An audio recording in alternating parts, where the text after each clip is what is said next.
बिस्मिल्लाहिर्रहमानिर्रहीम। अस्सलाम वालेकुम। आज सबसे कॉमन बेहतरीन वर्जिश वॉक, पैदल चलना। साइंस ये कहती है कि सबसे पहली जो चीज़ इंसान ने सीखी वो 2 पाँव पे चलना सीखा था उसने, और उसके बाद फिर वो तरक्की की, उसका दिमाग बेहतर हुआ, हासियत बनी, सब कुछ सीखा उसने। तो हिपोक्रेट्स कहते हैं कि वॉक बंदे के लिए बेहतरीन मेडिसन है। और दूसरा, इसके लिए कोई बहाना नहीं चाहिए किसी को कि फ्री है, मुफ्त है, हर जगह हर वक्त जब आप फारिग हों आप कर सकते हैं।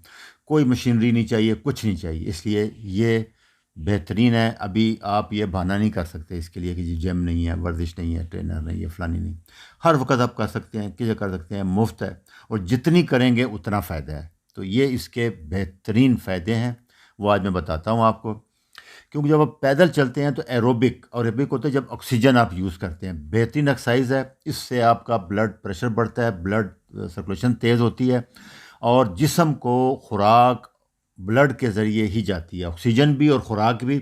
और वापसी पे ये ब्लड जो वेस्ट प्रोडक्ट है, जो हर सेल ने जो अब टॉक्सिन निकाले हुए हैं, वो वापस ले आता है। ये इसके फ़ायदे हैं। सबसे बड़ा फ़ायदा ये है वर्जिश का कि खून तेज़ होता है, सर्कुलेशन तेज़ होती है, ऑक्सीजन आती है ज़्यादा, ऑक्सीजन टिश्यू एक एक सेल तक पहुंचती है, खुराक भी इसी के ज़रिए पहुंचती है, और वापसी पे वहाँ से वेस्ट, हर सेल की वेस्ट होती है, वो वापस भी ले आती है। तो इससे सारी सफाई जिस्म की सेहत हो जाती है। तो आजकल जो सारे डॉक्टर साहब हैं वो रिकमेंड कर रहे हैं कि 10,000 स्टेप, 10,000 कदम, ये तकरीबन 6-7 किलोमीटर बनता है डेली, हर हाल में चल, इसमें टोटल शामिल है सारे दिन में। तो फिट का लफ्ज़ आता है फ्रीक्वेंसी, इंटेंसिटी और टाइमिंग। फ्रीक्वेंसी 5 से 6 दिन हफ्ते में करनी है आपने। इंटेंसिटी सुबह शाम कर लें, 3 टाइम कर लें, सारा दिन करते रहें। और टाइम कम से कम 30 से 60 मिनट शुरू करें, ऐसा ऐसा, और ज़्यादा जितनी कर लें उतने फ़ायदे हैं। बड़े बड़े फ़ायदे, इसके बेशुमार फ़ायदे बयान किए जाते हैं, लेकिन मैं बड़े बड़े मेटाबॉलिक हेल्थ, मैंने जैसे बताया था कि सबसे कॉमन डिजीज आज का मेटाबॉलिक सिंड्रोम है, जिसमें शुगर है, ब्लड प्रेशर है, कोलेस्ट्रॉल का बढ़ जाना है। ये सब वॉक से, इंसुलिन लो होती है, शुगर लो होती है, आपको बहुत ज़्यादा फ़ायदा होता है। हार्ट मजबूत होता है, दिल ज़्यादा ब्लड पंप करता है, ताकतवर होता है, पट्टे स्ट्रांग होते हैं, बीपी लो हो जाता है। ब्रेन के, जैसे मैंने बताया था कि ब्रेन डिराइव न्यूरोट्रॉपिक फैक्टर आता है, वो यादाश्त बेहतर करता है, अल्जाइमर बीमारी को ख़त्म करता है। ब्रेन की हेल्थ के लिए बहुत बेहतरीन चीज़ है। हड्डियों के लिए मैंने बताया था कि इसमें स्ट्रेच रिसेप्टर होते हैं, हड्डियों पे प्रेशर पड़ेगा तो हड्डियाँ सेहतमंद होती हैं, ऑस्टियोपोरोसिस से बच जाते हैं आप, और बाकी भी बहुत फ़ायदे। और जॉइंट के लिए बहुत फ़ायदा है। जॉइंट में जो कार्टेज होती है, वो न्यूट्रिशन, उसकी ब्लड सप्लाई नहीं होती, वो न्यूट्रिशन लेती है सिनोवियल फ्लूइड, जो जोड़ों के अंदर तेल होता है। तो वो जब चलते हैं तो वो मूव करता है, तो उसको सारी न्यूट्रिशन मिल जाती है, और जोड़ सेहतमंद हो जाते हैं, फ्लेक्सिबल हो जाते हैं। इसी तरह इम्यून सिस्टम के लिए, जैसे मैंने बताया था, इन्फ्लेमेशन कम करती है, बहुत ज़्यादा सूजन जाती है सेल को, उसके बहुत फ़ायदा होते हैं। स्ट्रेस, एंडोर्फिन रिलीज होते हैं। एंडोर्फिन पेन किलर है, बेस्ट पेन किलर है। आप यकीन करें, इससे मूड बेहतर होगा, आपकी नींद बेहतर आ जाएगी, और दर्द छोटे मोटे ख़त्म हो जाएंगे।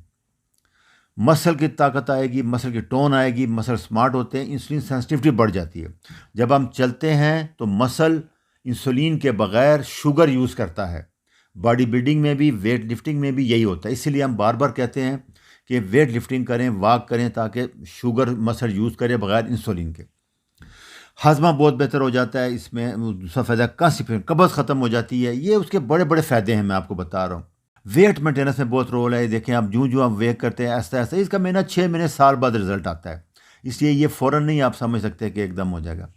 आँखों को बहुत फ़र्क पड़ता है। वो कहते हैं कि आँखों का जो प्रेशर है, ग्लाकोमा कहते हैं बीमारी है, जिससे अंधापन होता है बहुत ज़्यादा, वो बहुत कम हो जाता है। अच्छा कोलेस्ट्रॉल, HDL, वो बढ़ जाता है इससे, क्योंकि वो एक्सरसाइज से ही बढ़ता है, वॉक से भी बहुत बढ़ता है। जैसे बताया था कि नींद, सोने से पहले अगर रात के टाइम भी वॉक कर लें 15-20 मिनट, तो नींद बहुत अच्छी आएगी। और नींद अच्छी आएगी तो याद रखना कि बॉडी की सारी रिपेयर इसी से होती है, ग्रोथ हार्मोन आता है। अच्छा, जब आप सांस लेते हैं, ऑक्सीजन फेफड़ों में जाती है, तो ऑक्सीजन सप्लाई ज़्यादा होती है, फेफड़े सेहतमंद होते हैं, बलगम निकल जाती है, और ये परफ्यूजन ब्लड की बहुत अच्छी हो जाती है। और सबसे ला कि लॉन्ग लाइफ होती है, क्वालिटी ऑफ लाइफ होती है, आप ज़्यादा देर जिंदा रहते हैं और सेहतमंद रहते हैं, चलते फिरते रहते हैं। तो ये इसके बेनिफिट हैं सारे, ये इसके फ़ायदे हैं सारे, इसलिए ये ज़िंदगी का हिस्सा बनाएं। हर हाल में करें, जब मौका मिले, कोई टाइम नहीं, शुरू करें से एक आध दफ़ा। और सबसे इम्पॉर्टेंट, अगले लेक्चर में मैं आपको बताऊंगा 90% 95% लोग कहते हैं कि गलत वाक करते हैं, इसलिए वो कहते हैं कभी मेरे कंधे में दर्द है, कमर में दर्द है, पाँव में दर्द है, जोड़ में दर्द होती है, वाक सही नहीं करते। तो मैं कोशिश करूंगा कि आपको स्टेप बाय स्टेप बताऊं कि वाक कैसे करनी है। ये पूरी एक साइंस है। अच्छा जी, अल्लाह हाफिज़।